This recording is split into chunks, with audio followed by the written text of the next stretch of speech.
तब कितने सालों से रह रहे हो चाचा आप यहाँ? तो 70 साल हो गए इसी जगह पे। मेरे पास तो राशन कार्ड है, सब कुछ है। तो आपके लिए बोल दिया कि आप तो बांग्लादेशी हो, सब ये बांग्लादेशियों के मकान तोड़। क्या बोलना साहब, बांग्लादेशी बना रहे हमको, महाराष्ट्र के हम लोग।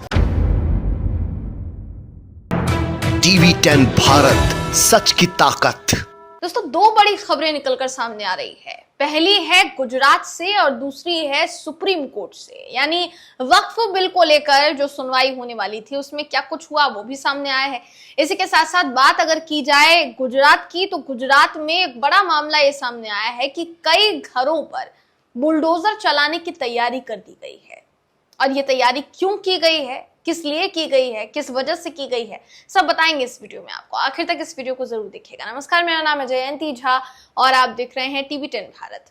दोस्तों, जिस तरीके से लगातार हमारे देश में अभी तक इस तरीके की खबरें सामने आ रही थी कि बुलडोजर फलाना जगह पर चला दिया गया, फलाना घरों पर बुलडोजर चला दिया गया, जब जब ये मामले अदालत की दहलीज तक पहुंचे हैं, आप अच्छी तरीके से जानते हैं कि अदालत की तरफ से किस तरीके से न सिर्फ आपत्ति जताई गई, बल्कि ये भी कहा गया कि किसी से आप उसका घर नहीं छीन सकते, किसी से आप उसकी छत जो है वो नहीं छीन सकते, और अगर ऐसा आप कर रहे हैं तो उन्हें उचित जगह जो है वो मुहैया कम से कम कराई जानी चाहिए, चाहे कारण जो भी हो।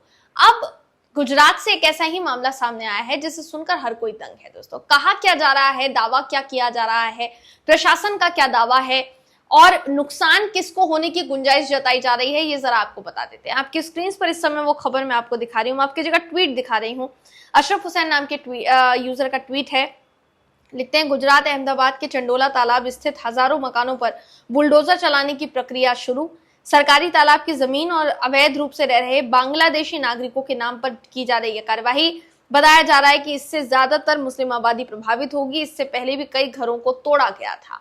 यानी अब कहा यह जा रहा है कि गुजरात में फिलहाल के लिए जो कार्यवाही हो रही है उससे साफ साफ वहां की जो मुस्लिम आबादी है वो प्रभावित होगी, जिनको प्रशासन का कहना है कि वो बांग्लादेशी हैं और उन्हें हटाया जाना चाहिए।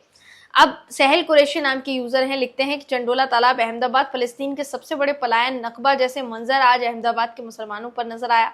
अहमदाबाद में आज देश का सबसे बड़ा बुलडोजर कांड चंडोला तालाब में किया जा रहा है। बरसों से सूखे हुए तालाब में बसे मुसलमानों के 7000 मकानों को आज तैदा किया जा रहा है।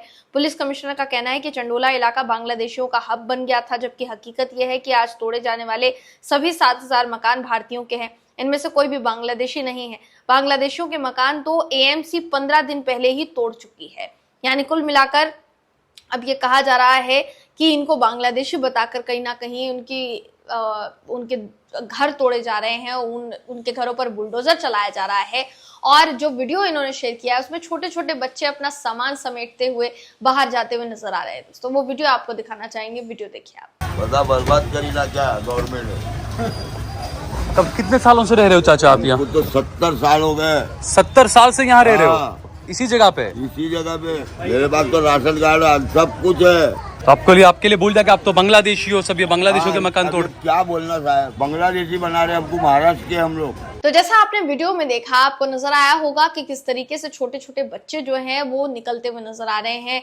जो बुजुर्ग लोग हैं उनसे जब पूछा जा रहा है तो उनका यही कहना है कि यहाँ रह रहे थे, सालों से रह रहे थे, तब कोई परेशानी नहीं हुई, अब अचानक परेशानी हो गई है। इसके अलावा एक और वीडियो सामने आया है दोस्तों इस जगह का, जो बहुत ऊपर से लिया गया है, मतलब जिसे आप ड्रोन शॉट कहेंगे, वो ड्रोन शॉट ऊपर से लिया गया है, जिसमें ये नजर आ रहा है कि कितने घर वहां होने वाले हैं। तकरीबन 7000 की संख्या बताई जा रही है। तो कितनी आबादी में वो घर फैले हुए हैं या कितनी आबादी है, ये जरा आपको ड्रोन शॉट के जरिए जो वीडियो सामने आया है वो भी आपको दिखा देते हैं। वीडियो भी देखिए आप।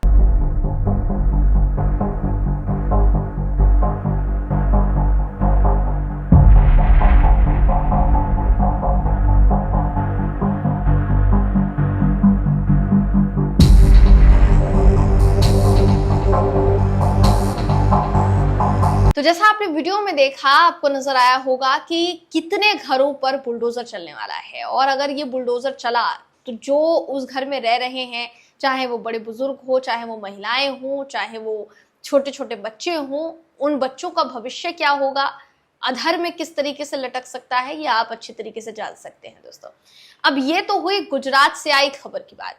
अब बात कर लेते हैं सुप्रीम कोर्ट में वक्फ कानून को लेकर छिड़ी बहस पर। तो ये जो बहस हुई, जो सुनवाई हुई दोस्तों, इसमें आज पूरा का पूरा जो मामला है फिर से जो है कहीं ना कहीं देखा जाए तो मामले में सुनवाई हुई, दलीलें पेश की गई, कपिल सिब्बल की तरफ से दलीलें पेश की गई, सरकार के वकीलों की तरफ से दलीलें पेश की गई। अब इसी के साथ साथ कहा यह जा रहा है, बड़ी खबर है जो अपने आप में बहुत अहम और बड़ी खबर है कि केरल सरकार ने आपत्ति जताई है और केरल सरकार बाकायदा सुप्रीम कोर्ट पहुंच गई है इसको लेकर। आपके स्क्रीन पर इस समय मैं आपको दिखा रही हूं, मकतूब हिंदी नाम के ट्विटर हैंडल का ट्वीट दिखा रही हूं, जिसके मुताबिक जानकारी ये है कि केरल सरकार ने सुप्रीम कोर्ट में याचिका दायर करते हुए वक्फ अधिनियम 2025 का विरोध दर्ज कराया है। सरकार ने कोर्ट से गुजारिश की है कि उसे इस मामले में हस्तक्षेप करने की इजाजत दी जाए ताकि वो इस कानून की संवैधानिक वैधता को चुनौती देने वाली याचिकाओं में शामिल हो सके। सरकार ने यह भी कहा है कि केरल में बड़ी संख्या में मुस्लिम रहते हैं और उनके पास वक्फ संपत्तियां हैं। उन्हें आशंका है कि नया संशोधन उनके धार्मिक मामलों और वक्फ संपत्तियों के प्रबंधन में भेदभाव का कारण बन सकता है और उनके मौलिक अधिकारों, खासकर अनुच्छेद 25 के तहत धार्मिक स्वतंत्रता के अधिकार पर असर डालेगा। कुल मिलाकर ये कहा जा रहा है कि केरल सरकार जो है इस कानून के खिलाफ सुप्रीम कोर्ट पहुंच गई है और मुस्लिम समुदाय के प्रति चिंता जाहिर की है केरल सरकार ने।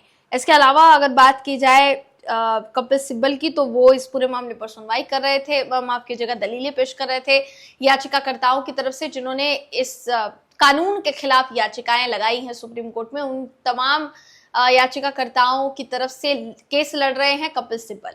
देखने वाली बात यह होगी कि आगे क्या कुछ निकलकर सामने आता है।